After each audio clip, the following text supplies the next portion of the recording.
Hello বন্ধুরা, তোমরা সকলে কেমন আছো? আশা করি ভালো আছি। তো তোমাদের জন্য কালনায় সরস্বতী পুজোর প্যান্ডেল নিয়ে চলে এসেছি। এটা ছিল কালনা সপ্তর্ষি সংঘ তালবোনায়। অসাধারণ প্যান্ডেল করেছে, এটা খুবই সুন্দর হয়েছিল প্যান্ডেলটা। পুরোটাই ছিল কুলো মোটিভের ওপর। ভেতরটাও খুব সুন্দর, যেমন বাইরেটা সুন্দর করেছে তেমন ভেতরটাও সুন্দর করেছে।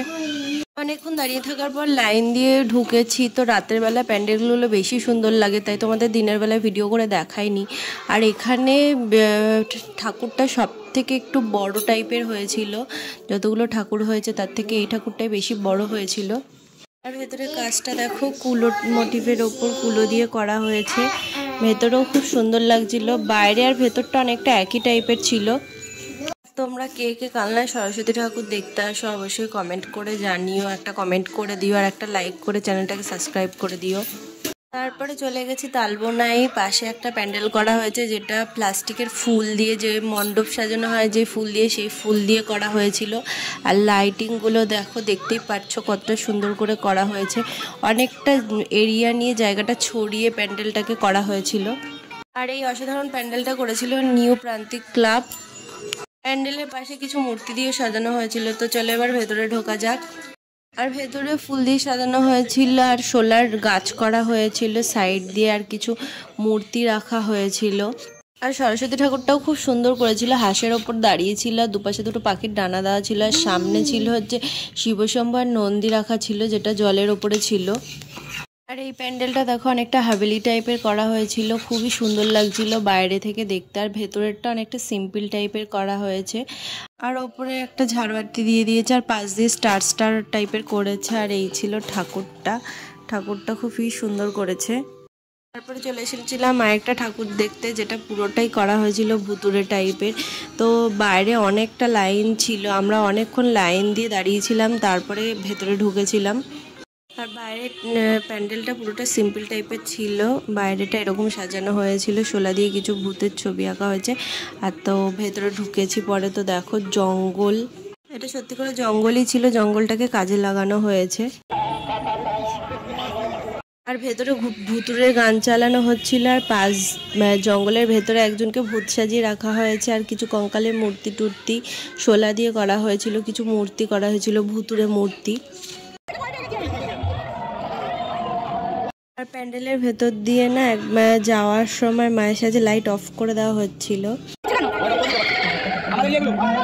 আর প্যান্ডেলের ভেতরেই ছোট্ট সরস্বতী ঠাকুরটা করা হয়েছে মাটির মূর্তির। আর পাশে একটা ওঝা রাখা হয়েছে তান্ত্রিক টাইপের। আর পাশ দিয়ে গাছের মধ্যে কিসব মাথা মুন্ডু ঝুলিয়ে রেখেছে জানি না। একটা ঘর ছিল সামনে, যেটা ভাঙাছোড়া, ওটাকে কাজে লাগানো হয়েছে। আর ওপর দিয়ে কিছু মূর্তি ঝুলিয়ে দেওয়া হয়েছে ভুতুরে টাইপের। তো এইটুকুনি ছিল আমাদের এই ভুতুরে প্যান্ডেল। তারপরে চলে এসেছিলাম আমলাপুকুরের ইয়ং বয়েজ ক্লাবে, যে প্যান্ডেলটা সত্যি খুব সুন্দর করেছিল। প্রতিবারই সুন্দর করে এটা, তবে প্রতিবারই এই প্যান্ডেলে একই রকম হয়, থিমগুলো সব একই রকম ডিজাইন দিয়ে করা হয়। আর তোমরা কে কোথা থেকে ভিডিও দেখছো অবশ্যই কমেন্ট করে জানিও। আর সব থেকে কোন প্যান্ডেলটা তোমাদের বেস্ট লেগেছে সেটাও জানিও কমেন্টে। আর এই হচ্ছে ঠাকুরের পাশ দিয়েও খুব সুন্দর করে কারুকার্য করা হয়েছে। আর স্ট্যাচুগুলো দেখো কাঠের পুতুলের মতো দেখতে লাগছে, কি সুন্দর। তো তারপরে চলে এসে একটা প্যান্ডেল দেখতে, যেটা সিম্পলের মধ্যে ভালোই করেছিল। আর ভেতরে শোলার কাজ, বেশিরভাগই শোলার কাগজ দিয়ে করা হয়েছিল।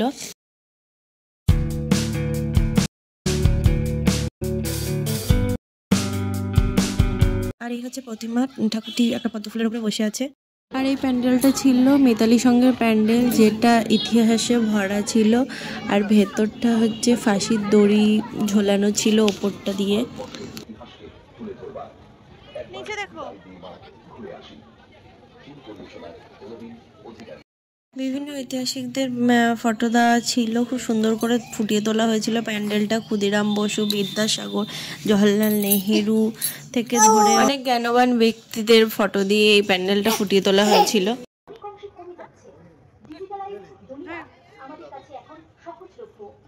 আর এই ছিল ঠাকুর, যেটা পুরোটাই নীল রঙের ওপরে করা হয়েছিল। দেখো সেই জল টাইপের ঠাকুরের পায়ের নিচেও জলের কাজটা ফুটিয়ে তোলা হয়েছে, মনে হচ্ছিল যেন কোনো সমুদ্র বা নদীর মধ্যে ঠাকুরটা দাঁড়িয়ে আছে, এরকম বোঝানোর চেষ্টা করা হয়েছিল। আর ভেতরটা সুন্দরই হয়েছিল, পুরোটাই সোলার কাজ দিয়ে ফুটিয়ে তোলা হয়েছিল।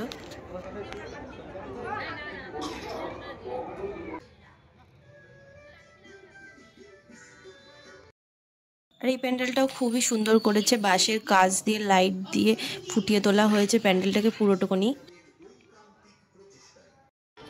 তারপরে চলে এসেছি শীতলা সংঘের প্যান্ডেল দেখতে। আর এই প্যান্ডেলের ভেতরে ভিডিওটা করা হয়নি, যার জন্য তোমাদের কাছে দিতে পারলাম না। তো তারপরে চলে এসেছি বারোয়ারিতলার প্যান্ডেল দেখতে, যেটা একটা পুকুরের ওপরে হয়েছিল, অসাধারণ করেছিল, খুবই সুন্দর হয়েছিল। একটা নৌকো ছিল, নৌকোটা পার করে তারপরে ঠাকুরের ওখানে যেতে হচ্ছিল। একটা পুকুরের ওপরেও যে এত সুন্দর করে প্যান্ডেল করা যায় বলার মতো না, খুবই সুন্দর করেছিল, খুবই সুন্দর করেছিল প্যান্ডেলটা।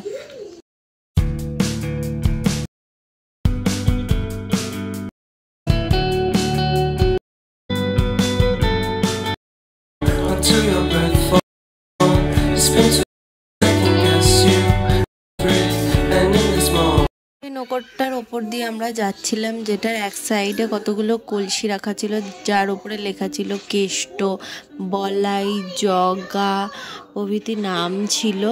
আর আরেক পাশে রাখা হয়েছিল অনেক বস্তা। আর এই বারোয়ারি তলায় প্রতিবারই নতুনত্ব করে কিছু করে, খুবই সুন্দর করে।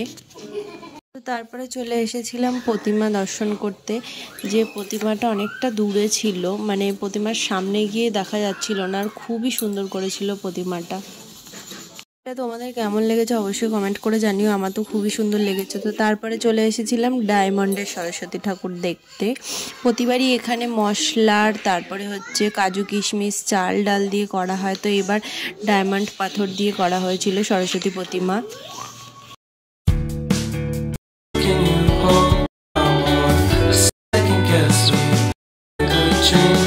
তারপরে চলে এসেছি বৃন্দাবনের প্রেম মন্দির দেখতে, যেটা করেছিল দীপালি সংঘের থেকে। এই প্যান্ডেলটাও ছোট্টর মধ্যে খুবই সুন্দর হয়েছিল।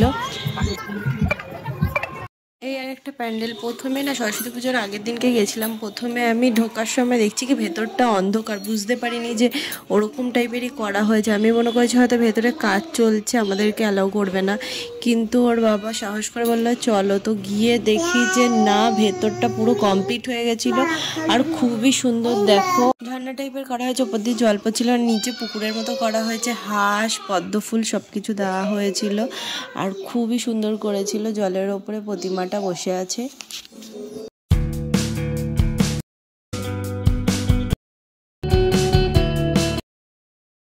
আর এই প্যান্ডেলটা দেখো পুরো ময়ূর টাইপের করা হয়েছে, আর পুরোটাই শোলা দিয়ে করা হয়েছিল, ভেতরেও খুব সুন্দর করেছিল।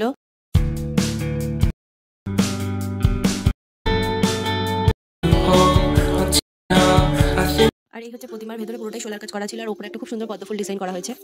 আজকের ভিডিওটা এখানেই শেষ করলাম।